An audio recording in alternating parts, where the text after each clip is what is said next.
Mumbai Indians அணியிலிருந்து ஹர்திக் பாண்டியாவும் மட்டும் இல்ல, மற்றொரு ஸ்டார் வீரரையுமே வெளியேற்ற நிர்வாகம் முடிவு பண்ணிருக்காங்க. கேப்டன் ஹர்திக் பாண்டியாவுடைய கேப்டன்சி அணி நிர்வாகத்திற்கு திருப்தியை ஏற்படுத்தல. இம்பாக்ட் வீரரை சேர்த்து அவருக்கு பேட்டிங் பந்துவீச்சு தராமல் இருந்திருக்காரு. மேலும் சீனியர் வீரர்களுடன் தொடர்ந்து மோதல் போக்கிலேயே இருந்ததாகவும் சீனியர்களுக்கு முழு சுதந்திரம் கொடுக்காமல் இருந்ததாகவுமே பல குற்றச்சாட்டுகள் இவர் மீது இருக்கு. இப்படி ஹர்திக் பாண்டியாவுடைய கேப்டன்சி மீது கடும் விமர்சனங்கள் இருப்பதால அவரை கேப்டன் பதவியிலிருந்து நீக்க மும்பை இந்தியன்ஸ் அணி நிர்வாகம் முடிவு பண்ணிருக்காங்க. ஆனா கேப்டன் பதவியை கொடுத்தால் மட்டுமே அணியில நீடிப்பேன் அப்படின்னு ஹர்திக் பாண்டியா திட்டவட்டமாக சொல்லிட்டாரா. அவரை ட்ரேடிங்ல அனுப்ப மும்பை இந்தியன்ஸ் அணி நிர்வாகம் அதிகாரப்பூர்வமாகவே முடிவு பண்ணிட்டாங்களா. சோ ஹர்திக் பாண்டியாவை சிஎஸ்கேவிற்கு கொடுத்துட்டு மாற்றாக சிவம் துபே, ஆயுஷ் மாத்ரே ஆகியோரை வாங்க மும்பை இந்தியன்ஸ் அணி பிளான் போட்டு வருவதாக சொல்லப்படுது. ட்ரேடிங் விண்டோ ஓபன் ஆன உடனேயே இந்த டீலிங் முடிக்கப்படும் அப்படின்னு கிரிக்கெட் விமர்சகர்களுமே கருதுறாங்க. மற்றொரு ஸ்டார் வீரர் யார் அப்படின்னு பாத்தீங்கன்னா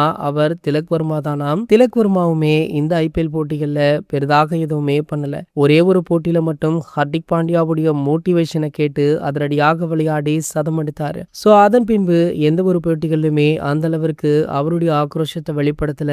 கிட்டத்தட்ட மெதுவான ஆட்டத்தையே வெளிப்படுத்திருக்காரு. சோ கண்டிப்பாக T20 கிரிக்கெட் குறிப்பாக ஐபிஎல்ல இவருடைய மெதுவான ஆட்டம் எடுபடாது அப்படின்றது பலருக்குமே தெரிந்த விஷயம் தான். ஆகையால ஹர்திக் பாண்டியாவுடனேயே திலக் வர்மாவையுமே வழி அனுப்ப வைக்க இருக்காங்களாம் மும்பை இந்தியன்ஸ் அணி. இது போன்ற கிரிக்கெட் செய்திகளை பத்தி நீங்க உடனே தெரிஞ்சுக்க நம்மளுடைய சேனலை மறக்காம சப்ஸ்கிரைப் பண்ணிக்கோங்க.